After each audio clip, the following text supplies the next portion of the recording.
Hey guys, Jim with Jeffrey here. So today I'm going to be talking about why the exhale before you brace and why the cue I give to athletes to exhale all the air in their body is such a good cue to use to align their back during your squat, during your deadlift. Now the reason that people's backs or people's torsos often is misaligned is due to two reasons.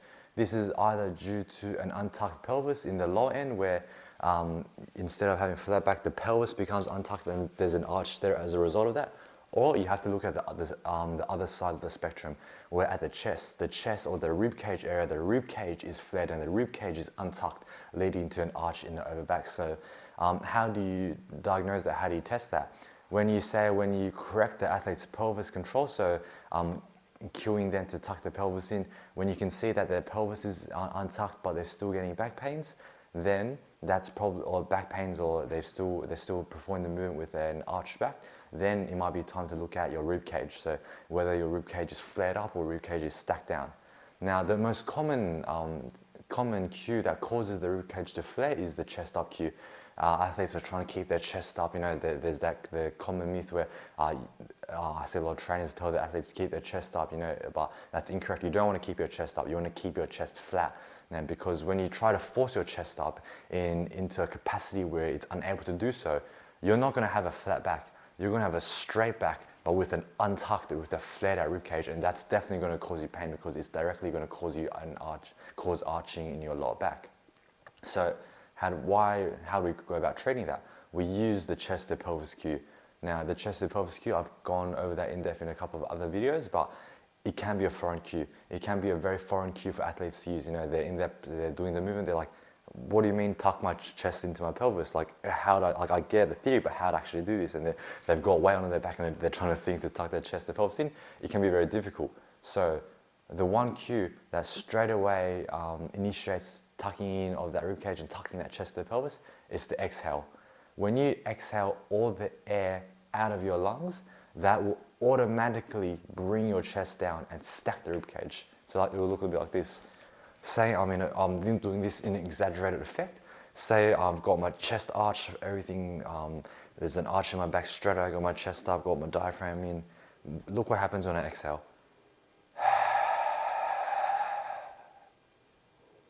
That straight away brought my torso and brought my rib cage in alignment to my back, to my torso and to my body.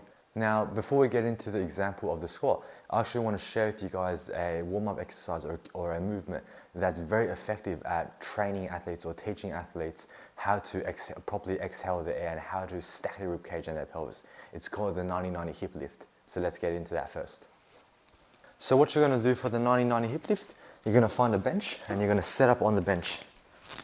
In this setup, you're going to have your feet on the bench, your heels on the bench, and from here you're going to create 90-90. That's the 90-90. From here, you're going to grab a foam roller and place it between your knees. You're going to raise your arms into the air. Now, you're going to dig your heels as hard as you can into the bench while squeezing your knees together as much as you can for contraction. Now, you're going to tuck your pelvis, make sure your pelvis is tucked. So you're not arched. When you're arched, you can essentially feel your hand through your lower back. You want to be tucked pelvis. You're going to inhale air into your chest as much as you can. And then you're going to exhale as much air as forcefully as you can and for as long as you can, whilst reaching your hands into the air, like so.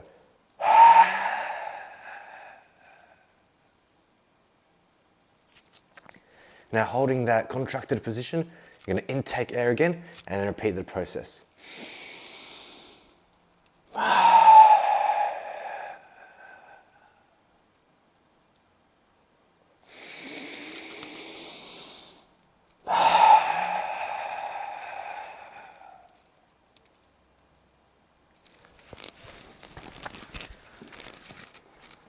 So that's the 90-90 hip lift. And the 90-90 hip lift is such a good warm-up exercise to do, or even a movement to do during your session, because it helps train you to stack the rib cage and it gives you the feeling, it teaches you the feeling of being untucked, being flared, and then the opposite of what it feels like to be tucked and joints stacked over that pelvis. So let's say you've got an athlete or yourself and who's performing a squat, and you see that in their bottom position or they've got an arch in their lower back due to a hip shoot or whatnot. But it's not from the pelvis. You see that the pelvis is tucked in, the torso is flat near the pelvis, near the hips.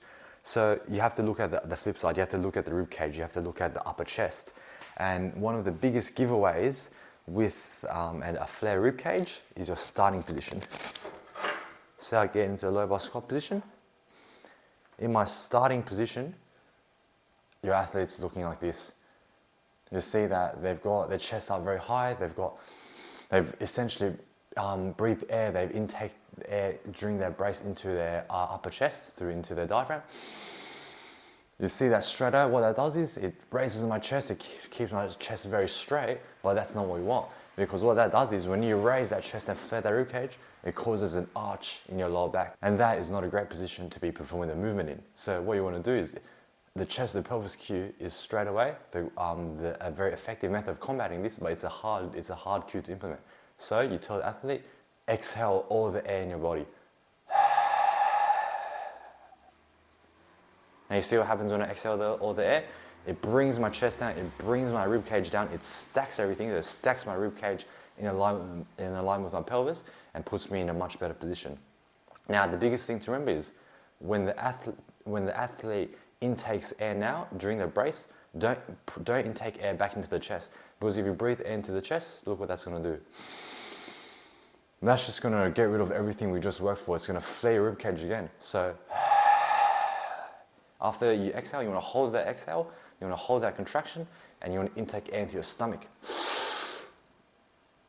And you see that how that keeps my starting position the same. It keeps my rib cage stacked down and keeps everything stacked and locked down on top of each other.